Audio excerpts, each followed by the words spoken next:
The lead hand should be flat on the water. The other hand should be on the inside of your thigh. Hips and shoulders are evenly rotated at approximately 45 degrees. Kick smoothly, staying in this rotated position, moving only the head to breathe. Try to make the breath continuous and fluid. Advanced swimmers can do a sculling motion with the lead hand. If you are having trouble breathing, you might need to rotate your hips and shoulders slightly more.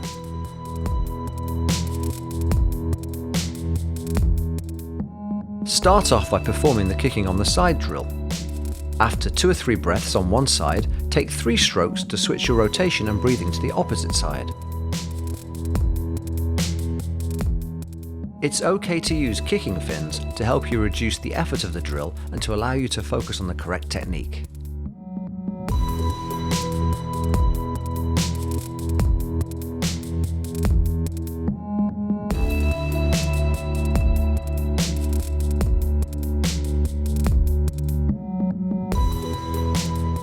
Push off with both hands in front of your head, then start pulling with one arm only.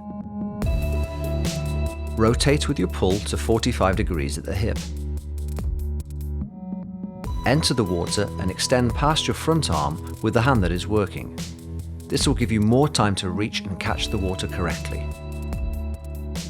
You can focus on many things when you do this drill: your fingertip entry, high elbow catch, and the timing of your breathing. To improve your breathing, focus on blowing out when your fingertips enter the water.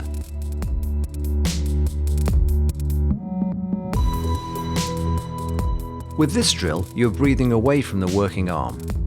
Maintain a smooth stroke with no pauses. Look for even rotation to both sides.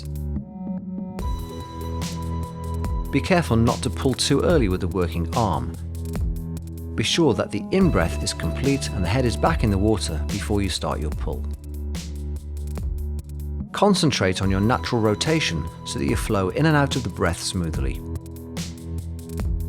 Keep kicking, and if needed, use fins.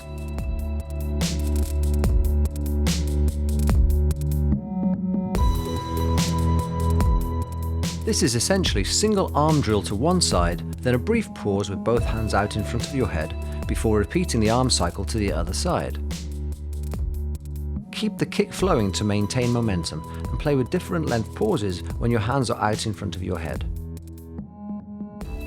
You can breathe to both sides or just one side. Either way, the rotation is unchanged. Try to be rhythmical and not robotic.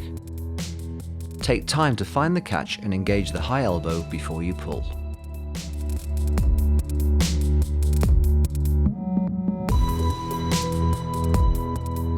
This is regular freestyle swimming. However, during the recovery phase, you maintain a high elbow above the water and drag the fingertips along the water's surface. Ensure that you have enough rotation at the hips and shoulders to allow this movement. Try doing this in super slow motion using fins to aid your buoyancy.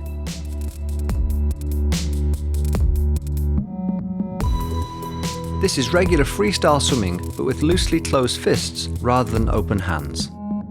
The trick is not to rush through the catch at the front of the stroke and to focus on rotating the shoulder and forearm to allow a high elbow catch and hold using the forearm and wrist.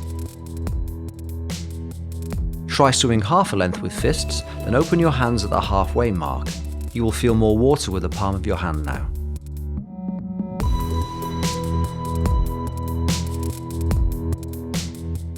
You can scull with your hands extended in front of your head or underneath your chest. As always, the fingertips are lower in the water than the wrists, which should be lower than the elbows. The sculling motion is a side-to-side motion, not a pulling back motion. Feel the water and play with it. Maintain very high elbows and firm wrists and palms. Try sculling for half a length, then open your hands at the halfway mark. You will magically feel more of a hold on the water now. To scull at your hip, lie on your back and relax your head onto the water. Kick naturally, and with both elbows near your sides, scull outwards and inwards to generate forward motion.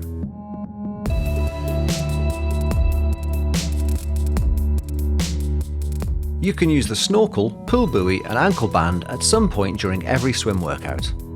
Using them will help you to rotate correctly and allows you to focus on the correct timing of the stroke without having to concentrate on your breathing biomechanics. Look to generate the high elbow catch and don't try to rush the pull phase of the stroke.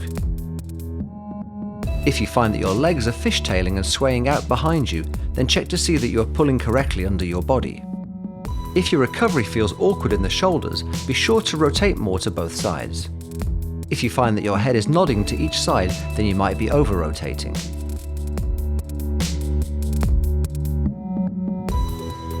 Practice your open water sighting on a regular basis even during pool swims. As your breathing side arm extends and presses on the water in front of you, aim to lift the head just enough to have only your eyes above the waterline. Then drop the head back into the water to take the in-breath as usual.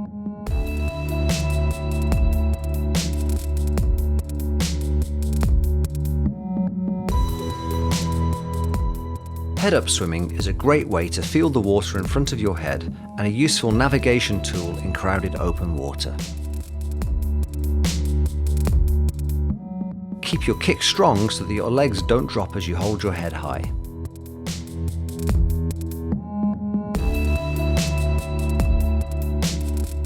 Use deck-ups at the end of your main sets to develop some swim-specific strength.